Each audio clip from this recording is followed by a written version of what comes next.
Mesdames, Messieurs, bonsoir. Vous êtes sur la RTS, le journal. Voici les titres.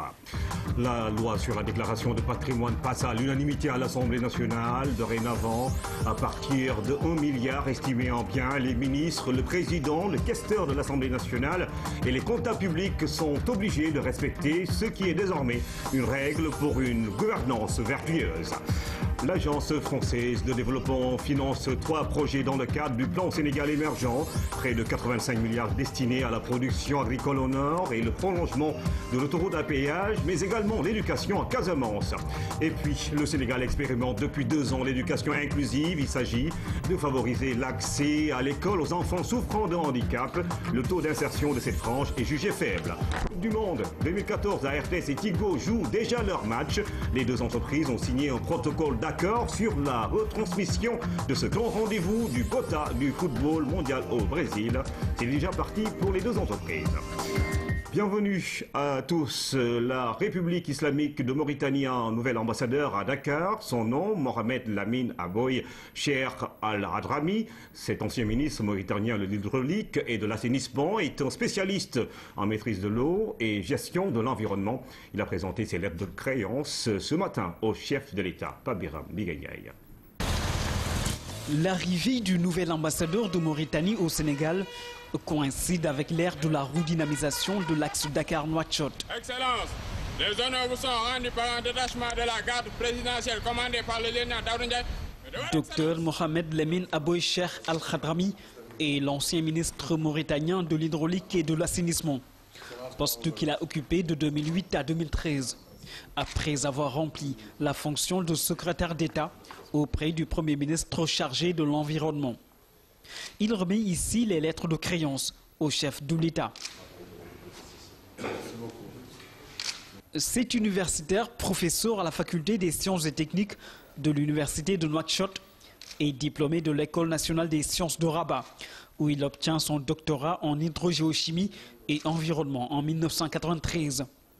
Il a à son actif une vingtaine d'ouvrages issus de ses nombreuses études et consultations sur le plan international. Ses travaux et publications scientifiques tournent autour de la maîtrise de l'eau et de la gestion de l'environnement. Dakar est son premier poste diplomatique et son expérience sur les questions de développement entrent en droite ligne des nouvelles orientations définies par Dakar et Nouakchott sur le plan bilatéral. Une coopération économique basée sur les échanges et la solidarité sous-régionale pour asseoir une diplomatie de proximité profitable aux 2 peuples amis et frères. L'Agence française de développement passe à l'action dans le cadre d'un soutien plus accru au Sénégal. Elle vient de concrétiser 3 projets phares destinés à notre pays à travers le plan Sénégal émergent. Il s'agit de l'appui à l'éducation en Casamance, du programme de production agricole dans le nord du pays et du prolongement de l'autoroute à péage. Révélation faite aujourd'hui par la nouvelle directrice de l'Agence française de développement reçue par le chef de l'État. Voici Anne Pogam qui répond aux questions de Pabiram Bigayay. Nous avons évoqué le soutien et le partenariat que l'AFD apporte en appui au plan Sénégal émergent. J'ai en particulier signé ce matin 3 conventions pour 3 projets phares qui s'inscrivent pleinement dans les priorités de ce plan. L'un qui concerne l'éducation spécifiquement en Casamance, et nous sommes engagés dans le soutien à l'éducation de manière plus générale au Sénégal de longue date. Un autre projet qui porte sur le développement de la production agricole dans la région de Podor, mais aussi des équipements collectifs, des pistes, donc l'ensemble du développement économique de la région. Et puis un projet phare, bien connu, je pense, de l'ensemble des Sénégalais, qui est celui du prolongement en fait, de l'autoroute à péage, qui est un projet qui montre la capacité du Sénégal à aller vers des investissements d'infrastructures emblématiques dans des formules de financement en partenariat avec le privé. Et donc j'étais très heureuse de pouvoir évoquer la manière dont l'Agence française de développement, partenaire de longue date du Sénégal, peut continuer à appuyer les priorités du plan Sénégal émergent et du gouvernement et du président sénégalais. Et pour le confirmer, la directrice de l'Agence française de développement et le ministre de l'économie et des finances ont signé justement cette convention qui consiste à soutenir le Sénégal, notamment pour la prolongation, le prolongement de l'autoroute à péage jusqu'à l'aéroport international Blaise Diagne. Le reportage de Oumou Kalsoum Sall. 85 milliards 600 millions de francs CFA, c'est le montant de 3 conventions de financement signées entre l'Agence française de développement AFD et le Sénégal. Elles portent sur 3 secteurs prioritaires que sont l'agriculture, l'éducation et les infrastructures routières. Dans le secteur de l'éducation, ce sont 6,5 milliards de francs CFA, dont 4 de subventions, qui vont contribuer au renforcement du service public d'éducation en Casamance. Dans le secteur de l'agriculture, 20,6 milliards de CFA qui vont être alloués à un projet d'appui à l'agriculture irriguée, mais aussi au développement économique des territoires, dans les territoires ruraux de Podor. Dans le secteur des infrastructures, enfin, le financement de l'AFD de 56 milliards de francs CFA couvrira, vous le savez, la partie publique de la concession pour le prolongement de l'autoroute à péage jusqu'à l'aéroport international Blaise Diagne. Ce financement constitue le tiers des engagements de la France à l'occasion du groupe consultatif de Paris. Une réaction rapide, c'est dire que le plan Sénégal émergent est bien parti. Il était essentiel que la France marquât immédiatement la constance de son engagement aux côtés du Sénégal. Au groupe consultatif pour le Sénégal, tenu les 24 et 25 février à Paris, les engagements de la coopération française ont porté sur un montant de 282 milliards pour la période 2014-2017. Le montant des conventions de financement que nous venons de signer s'élève à 85 milliards 600 millions. Ce chiffre représente plus du tiers des engagements financiers nouveaux de la France pour accompagner le PSE. La France, à travers l'Agence française de développement, demeure l'un des premiers partenaires financiers du Sénégal. Entre 2012 et 2013, l'AFD a appuyé notre pays à hauteur de 125 milliards de francs CFA.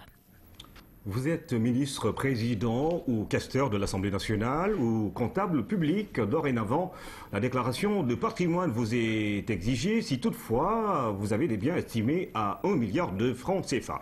La loi sur la déclaration de patrimoine a été votée ce matin à l'unanimité devant Koumbaya Khatemar. Elle a été bien accueillie à l'Assemblée nationale, la loi sur la déclaration de patrimoine. Adoptée à l'unanimité pour les députés, cette loi est venue à son heure. Elle nous permet d'éviter des cas d'enrichissement illicite qui heurtent la conscience populaire. La déclaration de patrimoine participe de la gestion transparente et vertueuse des ressources publiques. Désormais, ministres et autres ordonnateurs de crédit sont obligés de déclarer leurs biens. Le gouvernement a déterminé son choix à partir de la mise en évidence de la responsabilité qui est corrélée à la posture que le fonctionnaire ou l'homme politique occupe dans le champ public. Autrement dit, nous n'avons pas désigné les inspecteurs des impôts, ni les magistrats, encore moins les auxiliaires de justice. Nous avons simplement vu que dans le principe que la loi pose, ce sont les gens qui exercent des responsabilités et assument des tâches de gestion. Toutefois, cette nouvelle disposition législative ne concerne pas les députés, ce qui a suscité beaucoup de débats à l'hémicycle. À l'Assemblée nationale, je pense que la personne la plus emblématique de la gestion de cette institution, c'est naturellement M. le Président de l'institution. C'est également le questeur de l'Assemblée nationale, qui est le premier acteur qui manipule les comptes de l'Assemblée, plutôt qui gère les comptes de l'Assemblée nationale. 1 milliard de francs CFA, c'est le plafond qui oblige tout ordonnateur ou administrateur de crédit à souscrire une déclaration de patrimoine, un acte qui doit être fait 3 mois après la nomination et 3 mois après la cessation de fonction. Et c'est bien précis. 20 ans après la création de l'UEMOA, le commerce intracommunautaire reste encore très faible. Le président de la commission, qui l'annonce, estime qu'il tourne aujourd'hui autour de 12% contre 11% juste après la création de l'institution. Cher Agui Soumaré, animé hier une conférence sur le rôle de la douane dans le processus d'intégration, une conférence organisée par l'amicale des inspecteurs et officiers des douanes, René Massigaliouf. Magistralement animée par le président de la commission de l'UEMOA, la conférence est articulée autour de 4 défis. La mise en œuvre des réformes au sein de l'espace UEMOA, la libéralisation des échanges commerciaux intracommunautaires, la mobilisation des ressources effectives et le rôle sécuritaire de la douane dans la consolidation de l'intégration.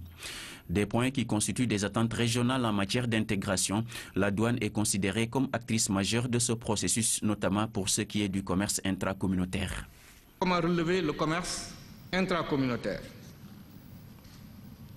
Il est vrai que la faiblesse des échanges est due à plusieurs facteurs, comme le manque de compétitivité lié au coût des facteurs, la faiblesse de l'offre aussi, l'absence de complémentarité entre nos économies, mais également la faiblesse structurelle de nos infrastructures physiques.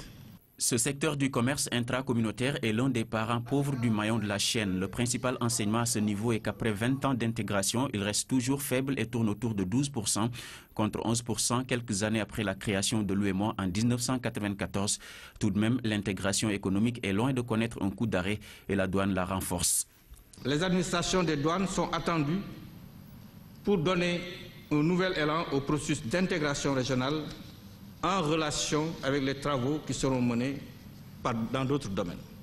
La faiblesse des niveaux de réforme est déplorée par nombre d'intervenants lors du débat qui a suivi l'exposé. Pour le cas spécifique de l'union douanière, par exemple, elle est de 37% globalement. Des pays comme le Sénégal sont un peu au-dessus, estime le conférencier. Parmi les obstacles, le non-respect du tarif extérieur commun ou encore l'existence d'autres taxes à l'import.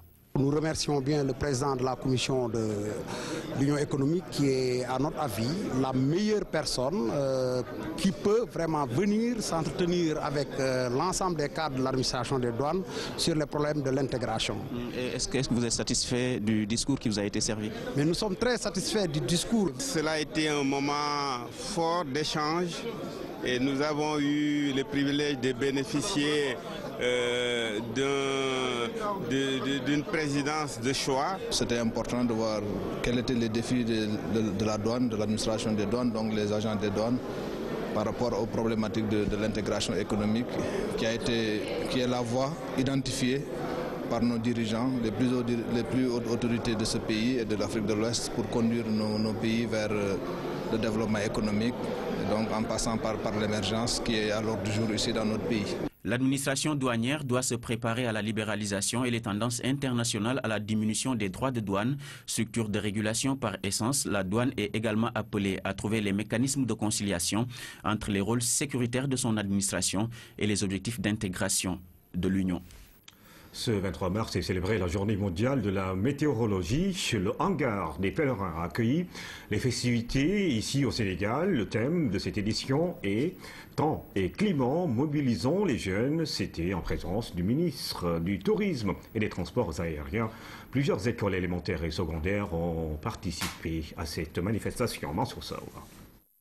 Cette journée internationale de la météorologie marque l'entrée en vigueur le 23 mars 1950 de la convention qui a instauré l'Organisation météorologique mondiale.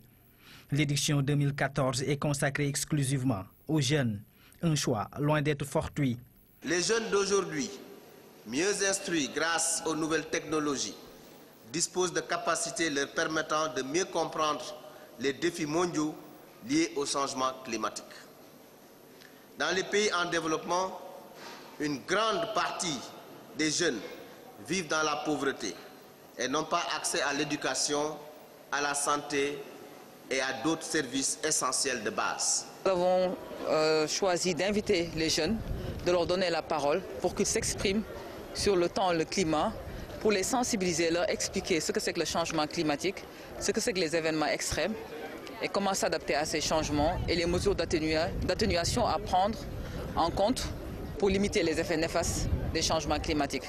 Face aux dangers permanents qui guettent notre planète à cause des changements climatiques et des phénomènes météorologiques extrêmes, les jeunes franges importantes de la population sont appelées à jouer pleinement leur partition.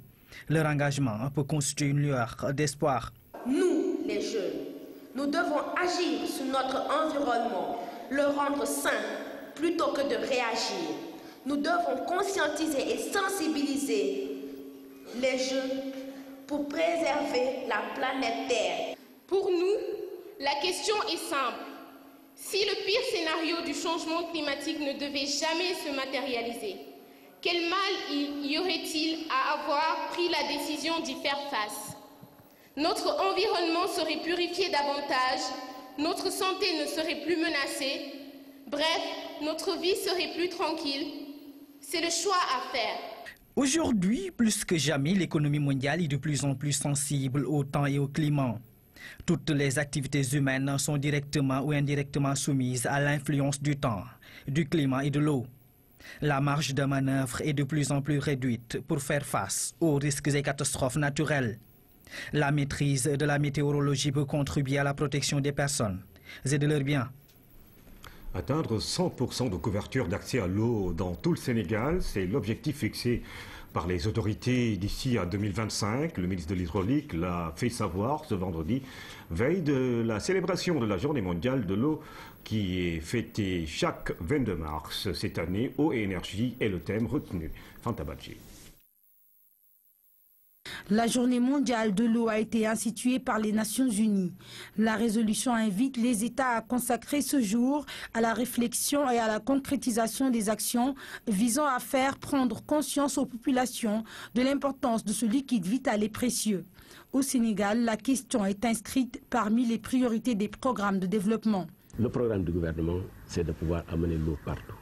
Il y a des forages à faire, il y a des unités de potabilisation à faire qui consistent à prendre l'eau des sources, en tout cas de surface, pour pouvoir les potabiliser. À un an de l'échéance des OMD, le Sénégal est près de l'objectif fixé en matière d'accès à l'eau. En milieu urbain, nous sommes à presque 99% d'atteinte à l'eau potable et en milieu rural, nous sommes à 81,2%. D'importants programmes sont mis en œuvre pour garantir un accès universel des populations à l'eau potable. De 300 forages dans les 5 prochaines années, nous permettant donc d'ajouter à ce parc que nous avons déjà de plus de 1500 forages, mais également des unités de potabilisation. Je pense que d'ici, en tout cas, 2025, nous aurons atteint en tout cas l'objectif de 100% de couverture pour l'ensemble des Sénégalais. Néanmoins, de nombreux défis sont à relever en milieu rural tout comme en milieu urbain. L'accès à l'eau, notamment celle de qualité, est un luxe pour les populations. La célébration de cette journée sera consacrée aux panels et autres conférences. Experts et autres acteurs vont réfléchir sur la problématique eau et énergie, deux éléments indissociables et indispensables. Plus de 300 participants représentant tous des acteurs de l'eau sont mobilisés. Ils doivent identifier les meilleures pratiques qui peuvent faire de l'accès universel à l'eau et à l'énergie une réalité. Le Sénégal, à l'instar de certains pays de la communauté francophone, a choisi également de fêter la francophonie à travers une quinzaine. Le point de départ a été donné hier par une restitution de projets de jeunes Sénégalais financés par l'Organisation internationale de la francophonie d'Araba. Une petite unité industrielle, mais ultra moderne, avec des outils venus de 3 continents, l'Europe, l'Asie et les Amériques. Ce laboratoire, on l'appelle un Fab Lab, qui vient de l'anglais Fabrication Laboratory, donc un laboratoire de fabrication, qui est né au MIT, qui est une université américaine, le Massachusetts Institute of Technology, et qui permet aux jeunes, à toute personne ayant des projets, que cette personne soit un technicien ou pas, ça peut être la vendeuse du quartier, ceux qui vendent les fatayas, etc., qui viennent dans l'espace et avec les compétences ici, telles que les jeunes qui sont dans l'espace, qui connaissent au moins utiliser ces machines, présentent un projet et ensemble, ils peuvent mettre ce projet en réel. Autre constat, dans ce labo, le guide du jour de nationalité togolaise est un volontaire de la francophonie. C'est une opportunité qu'on a donné, que la francophonie donne à tout jeune de pouvoir montrer de quoi il est capable, de pouvoir montrer ses compétences, apprendre des autres, partager, etc. À Kër Thiossane, une exposition restituée par des jeunes formés en une dizaine de jours avec une machine à tricoter de seconde main. Elle vient d'Asie. Vu que les filles du centre social ont déjà une bonne pratique textile et pratiquent le tricot à la main et le crochet, et ont l'habitude de créer des surfaces textiles, ça a été assez rapide et j'étais vraiment impressionnée. Ici, c'est un lieu artistique qui, depuis 2002, essaie de croiser l'art et les nouvelles technologies. Et la francophonie numérique nous a, depuis 4-5 ans, toujours accompagnés. Le ministère de l'Artisanat promet un accompagnement du côté sénégalais. Il y a effectivement dans ces différents espaces de promotion une intervention de la francophonie pour faire émerger effectivement de jeunes talents, découvrir de nouvelles compétences en matière artistique. Comme quoi, la promotion des talents dans l'espace francophone est aussi un outil de faire vivre la francophonie des peuples. Du rap pour célébrer la quinzaine de la francophonie 2014. L'ambassade de Canada à Dakar, en collaboration avec l'ambassade de Suisse et Africulture Urbaine, a offert un concert gratuit à la jeunesse sénégalaise. L'événement a eu lieu à la Maison de la Culture d'Outasek, Codocène.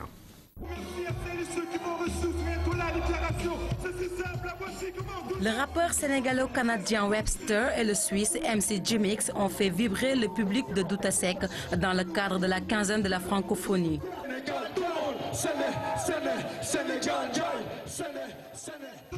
Deux artistes venus honorer l'invitation de leurs ambassades respectives, l'ambassade du Canada et de la Suisse.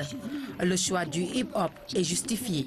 Très heureux que pour la Journée internationale de la francophonie, notamment avec un sommet qui va se tenir au Sénégal, qui va être axé sur les jeunes et sur les femmes, et sur la paix et sur le développement, d'avoir avec nous deux artistes. La francophonie d'aujourd'hui veut s'adresser aux jeunes et aux jeunes talents.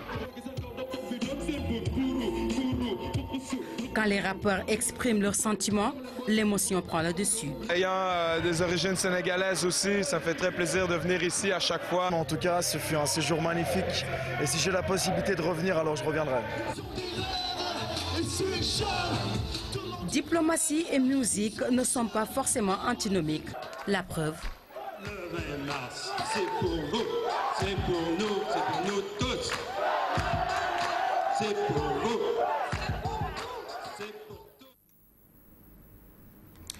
Des diplomates qui font dans le rap, c'est quand même inédit. La police, en partenariat avec la direction de l'autonomisation du fichier, a mis en place une mission mobile dans les écoles. Le rôle des missionnaires est d'aider les élèves à obtenir des pièces d'identité sur place.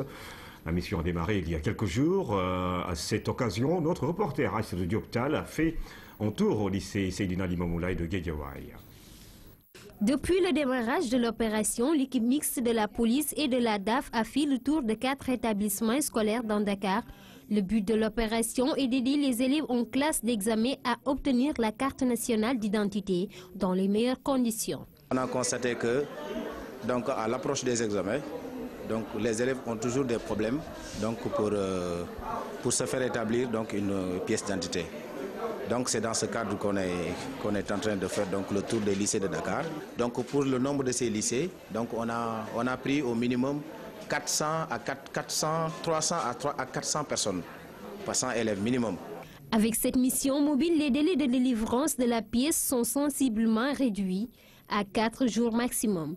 Au lycée Limamou Laye, comme dans les écoles concernées, une forte affluence est notée. C'est une bonne opportunité pour nous parce qu'on n'avait pas le temps. Avec les devoirs et tout, on était trop occupés.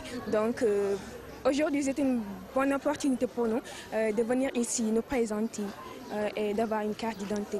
Les révolutions, parce que c'est pas facile d'avoir une carte d'identité. Ce n'était pas la volonté qui nous manquait, peut-être le temps. Aujourd'hui, c'est une excellente occasion pour nous de venir déposer nos cartes d'identité car malgré tout, nous espérons l'année prochaine faire la terminale et ça va nous faciliter la tâche, nous permettre d'économiser aussi notre temps pour l'année prochaine. Cerise sur le gâteau pour ces bénéficiaires, les frais de dépôt sont gratuits. La mission mobile s'est fixée comme objectif de doter tous les élèves de cette pièce d'état civil. Après Dakar, elle va se déployer dans l'intérieur du pays.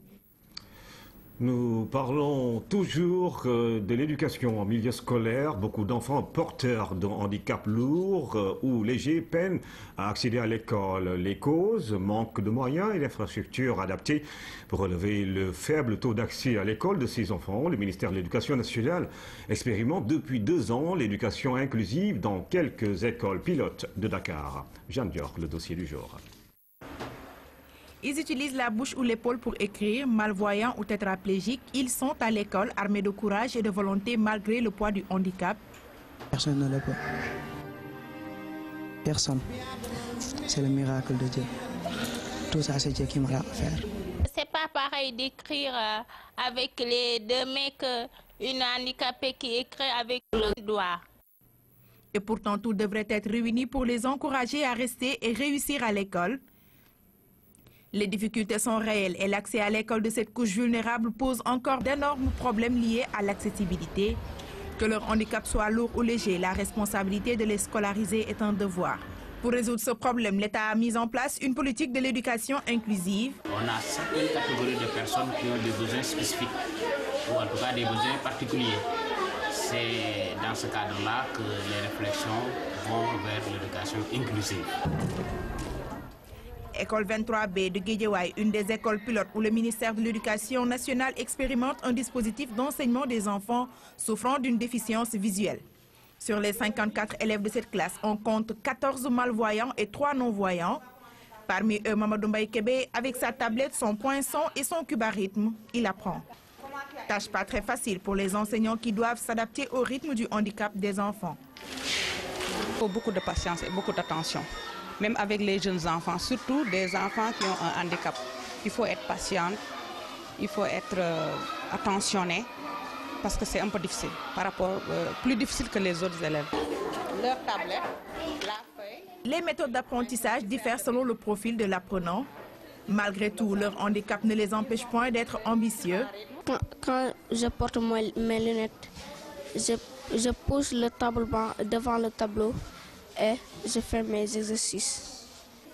Quand je serai un ministre, je protège les enfants non-voyants et malvoyants. Le rêve de Mamadou Anne est bien possible si seulement les mesures d'accompagnement sont mises en place pour permettre à l'enfant de mener à bien ses études. Et cela passe nécessairement par la réalisation d'infrastructures et la mise en place de supports didactiques adaptés. Toutefois, les moyens font défaut. J'ai un problème de transport pour le déplacement surtout parce que c'est difficile d'aller à l'école sans le taxi. Je prends un bus Grand Yoff Padoua et je descends à Grand Yoff. Je traverse le passerelle. On a des catégories spécifiques qui ont besoin de politiques spécifiques. Si vous venez à cette école, on a une dizaine d'enfants aveugles. Avec tout ce qu'il y a comme risque dans la banlieue, ce ne serait pas mal qu'on puisse trouver les moyens de transport pour ces enfants-là. Il y a un enfant qui a juste besoin d'une chaise roulante pour se déplacer. Un autre a juste besoin d'un appareil auditif pour entendre. Un autre a besoin de lunettes pour pouvoir être intégré. Le budget de l'éducation aujourd'hui au niveau du Sénégal, on parle de 40% du budget de l'éducation. Pourquoi il y a encore des enfants dans les maisons? Pourquoi il y a encore des enfants dans la rue? Avec une meilleure collaboration et une synergie des actions, l'État et le secteur privé pourraient réussir un bon plaidoyer. À côté du ministère de l'Éducation nationale, plusieurs partenaires apportent leur concours pour améliorer l'existence des enfants vivant avec un handicap. Quand l'enfant est devant l'enseignant, ça c'est la transmission de la connaissance, ça c'est le domaine de l'enseignant. C'est quelque part peut-être les institutions ou les organismes qui n'ont pas un ancrage institutionnel, c'est là où ils pêchent. En dehors de Dakar et Thiès, les autres régions ne disposent pas d'infrastructures d'accueil spécialisées pour les handicaps dits lourds, encore moins d'écoles inclusives. La décentralisation devient ainsi urgente. Il y a d'autres qui sont dans les régions aussi, qui vivent un handicap lourd. Il faut décentraliser. Aujourd'hui, c'est le moment où on parle de l'acte 3 de la décentralisation, de penser à ces choses-là. On ne peut pas ne pas songer à décentraliser. Nous sommes ministères de l'Éducation nationale. C'est les premières politiques qui ont fait que tout est concentré entre Dakar et Thiès. Mais aujourd'hui, on sait qu'il faut convaincre les gens. Il faut que le système d'information soit assez bien alimenté. L'expérience sera-t-elle étendue dans tout le Sénégal d'ici à 2015? En tout cas, le système éducatif n'a pas encore réuni toutes les conditions pour accompagner l'enfant porteur de handicap du préscolaire jusqu'à l'université. L'humanitaire, le militaire et la résolution des conflits en Afrique, c'est le thème qui a réuni les membres de l'association sénégalaise de l'Ordre de Malte autour d'une table ronde. Les participants ont échangé afin de nouer une coopération entre les humanitaires civils et ceux militaires pour la résolution des conflits en Afrique. Louise Bizza. L'action humanitaire en temps de paix pose moins de problèmes. Cependant, dans les situations de guerre, c'est parfois la cacophonie. En clair, sur le terrain, deux catégories de personnes interviennent.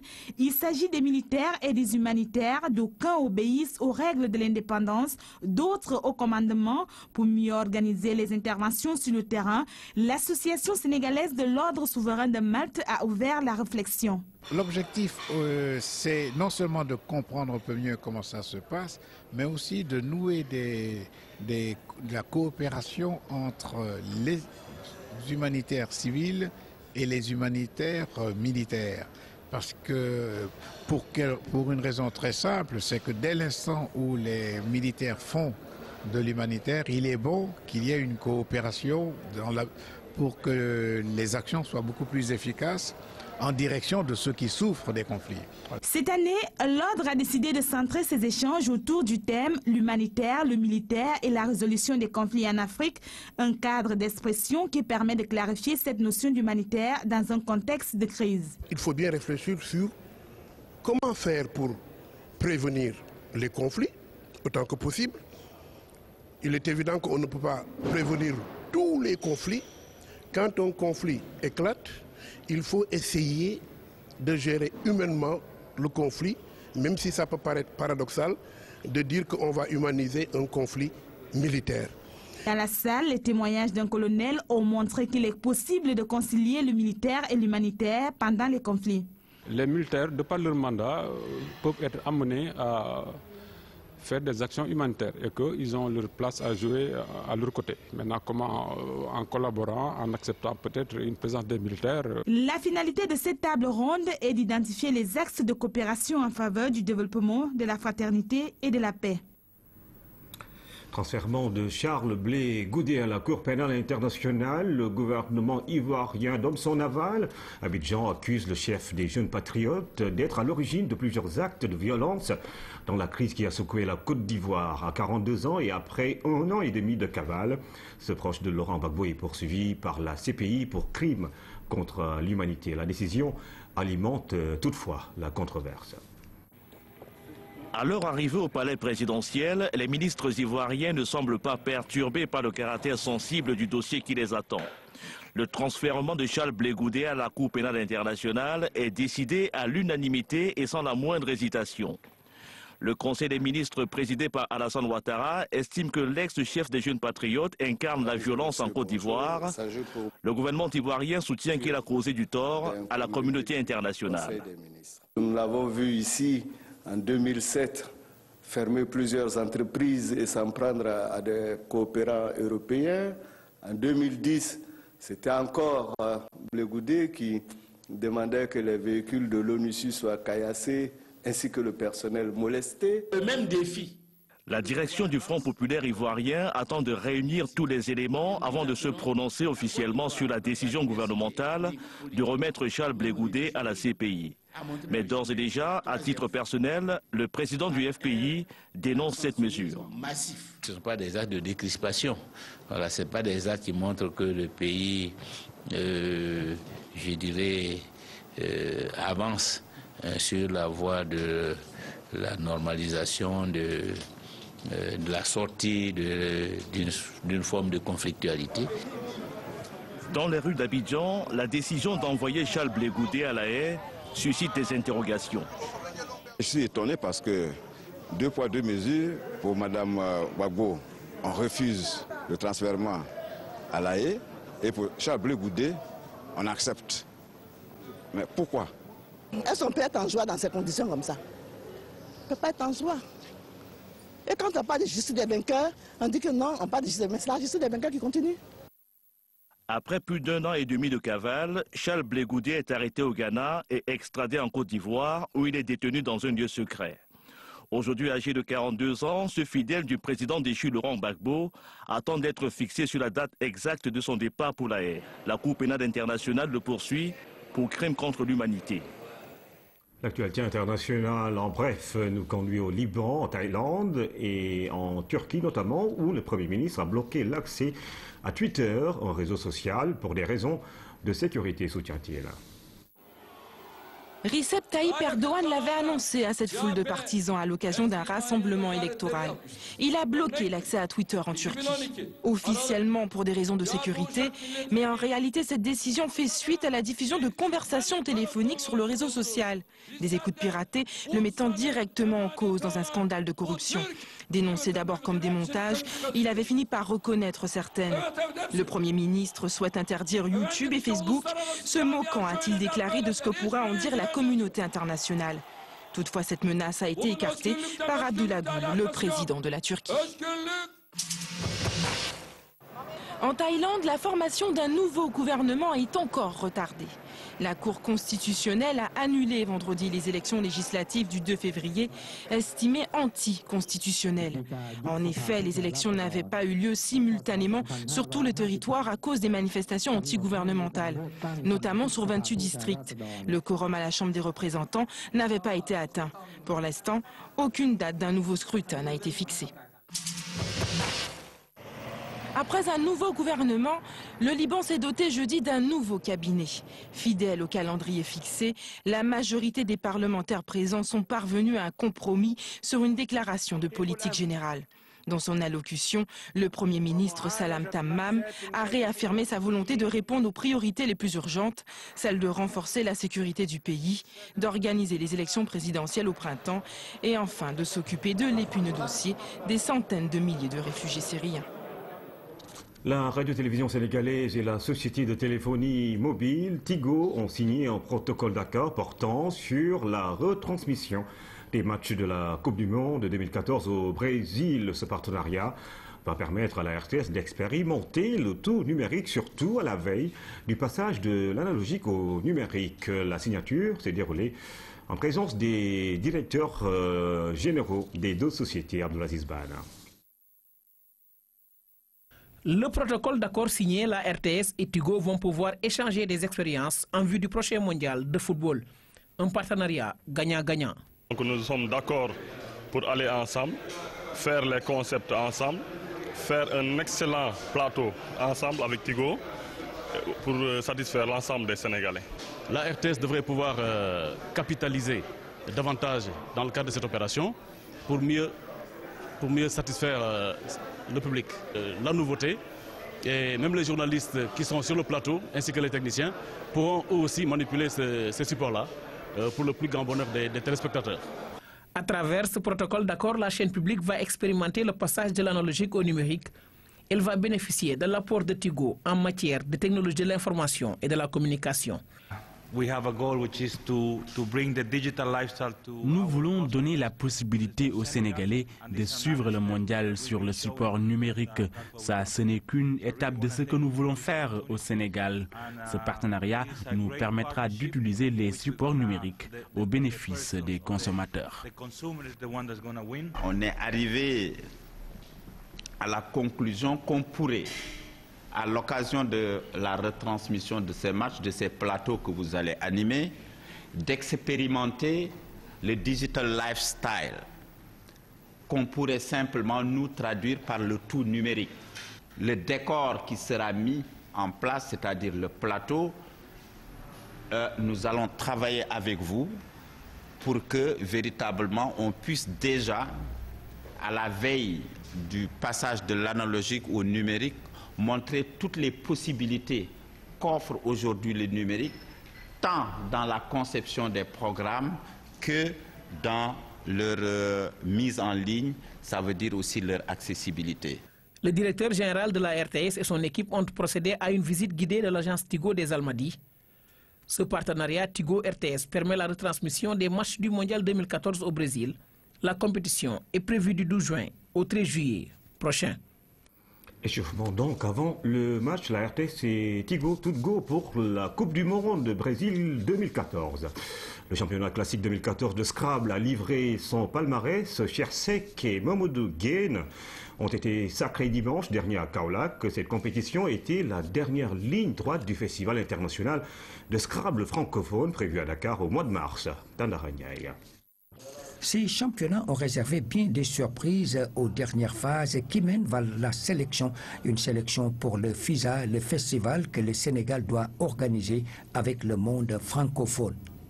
Du côté du comité d'organisation, on est en train de mettre les bouchées doubles. On peut dire qu'on est fin prêt parce qu'il y a le FISPAO qui va bientôt donc arriver et avec les jeux nouveaux qu'on a et vu que cette organisation donc se passe très bien, on espère vraiment glaner des lauriers. Parmi les nouvelles adeptes de la discipline, on a découvert certaines. Je suis la seule fille qui joue au Scrabble actuellement avec les autres champions du monde et c'est un événement franchement qui a félicité parce que c'est vraiment passionnant comme jeu, c'est vraiment un jeu de stimulant. Ça se passe bien, la participation est bonne, les performances sont là. Je crois qu'on a un bon espoir, n'est-ce pas? Je crois que ça va bien se passer. Le premier de cette compétition est Chersek de Kaolack, suivi de Mamadou Gueye de Karak, mais également Amar Dior qui est arrivé en 3e position, l'ancien champion du monde. La 4e place est allée à Moussa Mbaye de Kaolack, mais également Alassane Sissé de Bargny. Pape Malik Tchoun de Dagala Club de Castor a été l'un des grands espoirs de cette compétition. C'est tout pour cette édition. Madame, Messieurs, merci de suivre l'actualité tous les jours sur la première chaîne de télévision sénégalaise. Bonsoir à tous.